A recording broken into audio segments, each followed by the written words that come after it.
Stop starting over every time you prompt. Build an AI system that builds on every interaction so you don't have to start over. Two people open the same AI Monday morning. The first one starts by explaining who they are and what they're trying to do, their audience, their voice, what they're working on this week. 20 minutes later, the AI finally understands the assignment. By Friday, they'll do all that explaining again because Monday's context is gone. The second one types a line and the machine already knows. It knows the voice, it knows the audience, it knows the topic, it knows what was shipped last week and what's due next week. It reads from the database that the person built and writes to it when the work is done. Same tool, same hours, completely different leverage. The difference isn't the AI brain or the prompt, it's the approach. One of them uses AI like a standalone tool, the other one built a system. I'm Michael Bruner. The way people work is exploding. I translate that research into ideas you can use to be more effective and grow your career. By the end of this video, you'll learn 1, why every AI tool you use expires, and the connections you can build to turn it into a compounding loop instead of a doom loop, and where to start this week with one move that starts to pay off in your very next session. Let's dive straight in. The power of systems. I love this line from James Clear. You do not rise to the level of your goals, you fall to the level of your systems. Now insert AI into that sentence. Most people use AI the way they chase goals. They show up and ask it for a thing. They give it a prompt and they get an answer. They get it, they use it. And tomorrow, they start over. They show up again and ask from scratch. It works, but it never compounds. That is renting answers. The alternative is to build a system, a machine that keeps paying and gets better day after day, week in and week out. So what exactly is a system? Most people use the word to describe a bunch of tools that they have. That's not a system, that's a drawer. System comes from the Greek systema, parts placed together to stand as a whole. The key word here is together. A pile of AI tools is not a system any more than a pile of auto parts is a car. What makes the system is the connections. One becomes the input of the next. Nothing has to be re-explained or possibly misinterpreted in the next step. There are clean handoffs and nothing has to be re-explained or misinterpreted or potentially even dropped at the next step. Here's the test. In a system, you feed it once and it carries on the rest of the way. If you're re-explaining yourself in every session, you do not have a system yet. Mine has 4 parts and they trade off to each other in a loop. The instructions, the place the work lives, the tools it can reach, and the brain that's underneath it that keeps getting smarter while I sleep. Let me walk you through them in the order that makes it easiest to build a system.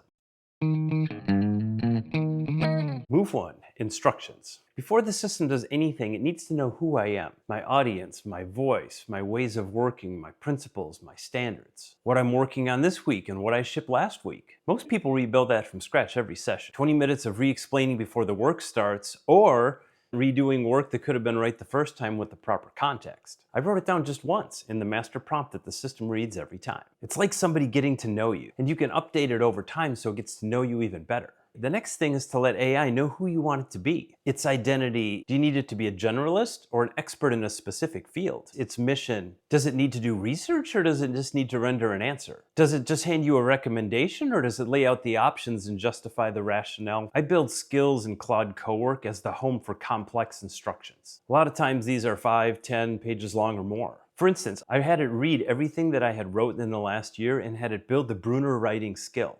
And each time it gets upgraded, it gets closer to my voice and less rework. I have another one that knows that before I ever create an image, I always like to create a design brief. These are not prompts that I retype. They're files that the model reads before it does anything. And every project teaches it something. At the end of a project, especially that was frustrating, I use it a cue to ask, okay, you should be ashamed of yourself. What have you learned? And of course, it comes back with 3 or 4 or 5 insights that it learned over the course of a very long dialogue of session of rework. And then I ask it to go and update the skill based on what it learned. This is the learning loop and the power of the system. Move 2, the place the work lives. The second part of the system is the place where the work lives. Think of it as a sort of workbench. One home for each type of thing, everything within reach, and nothing put away that's out of sight and out of mind and never referenced. On its own, this is nothing new. You already keep files in OneDrive or Google Drive, but when you wire it into a system, it changes its character. When I first started chatting with AI, it was simple questions, and then those simple questions became a series of questions.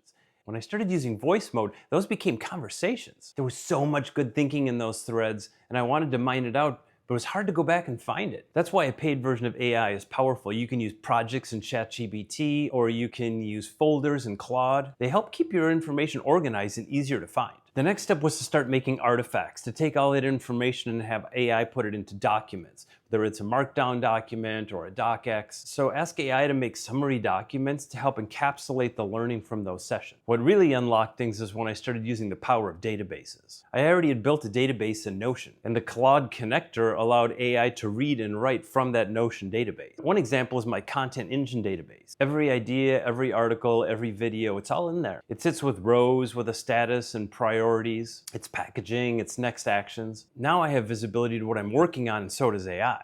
And I can see what AI is working on. It's like a team collaborating across the same material. Here's what makes it a system and not a spreadsheet. It does 3 jobs at once. I created it, and I can see it. AI reads from it as an input, and AI writes back to it as an output. One skill reads from the database to get context.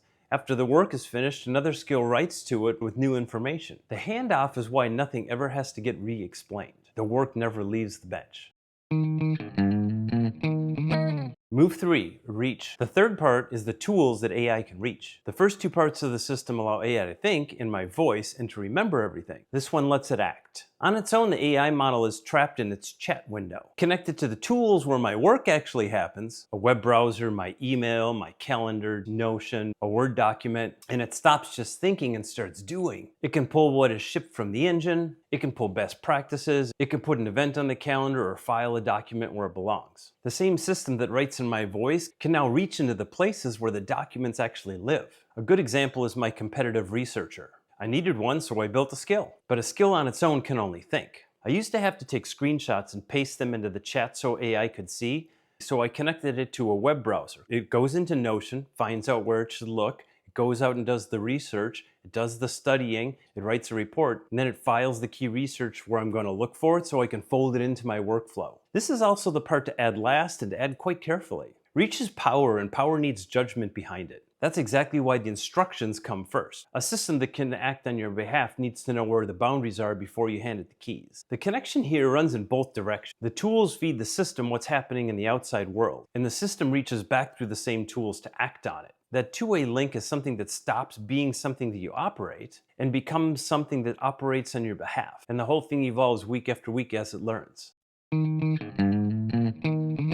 Move 4, the brain. The fourth part's easy. You don't even have to build it. It's the AI brain. The model itself sitting underneath all the instructions and all the connections and all of the workspace. The AI models are evolving at a stunning pace. Frontier models now ship on a pace that's weeks, not years. So as months go by, the thing underneath gets meaningfully smarter. As smart as AI is today, it's the dumbest it'll ever be. For most people, that's bad news. A treadmill, another tool to learn. For a system, it's the opposite. You built the memory, you built the instructions, you built the skills, and they're all reusable. And the one part that you didn't build gets better on its own, for free. Every upgrade to the brain is an upgrade to your whole system. You do nothing and it improves. The connection is the system. Stand back and take a look at what actually did the work, and all of those 4 parts. It's the connections, it's the wiring. The instructions read the context and store what they make. The tools bring the work into the world and bring the world back in. The brain lifts it all at once. Cut off any of those handoffs and the tools are back in the drawer. This reminds me of a story. Growing up, my dad and I loved to build things together. And on many projects, we'd end up building a system to build the thing. A jig, a fixture, a rig, so that we can do things more consistently and faster. And here's what happened. By the time we got it dialed in, the project ended. The system retires. This is the opposite. The system carries on once the project is over. It carries on to the next one and the next one. And it gets smarter every time the brain underneath it does. These systems stay connected, useful, and keep getting better.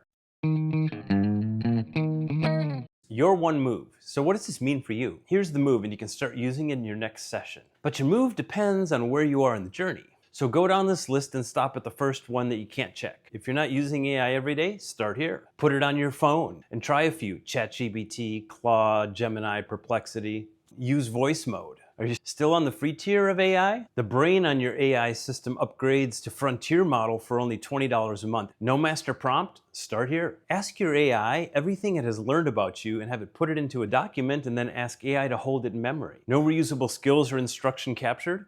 Build a skill. If you already have skills, upgrade one or add a new skill for something that you do frequently. If you have the building blocks in place, try adding connectors to the places where your files live. Tools like Google Drive, Microsoft OneDrive, or Notion database. I'm still selective about this and give AI permission on a per task basis. Whichever line stopped you, that's your one move for this week. Do it and the re-explaining starts falling away. Then keep adding, because when the next model comes out, the things you have written down are things that keep getting better instead of becoming obsolete. A prompt is a question you ask once, and it's like paying rent. Building a system is like a machine that keeps paying. It's like a gift that keeps giving, day after day, month after month. I hope you enjoyed this one on building AI systems. Let's continue the conversation below and subscribe for weekly ideas on turning research into ideas you can use.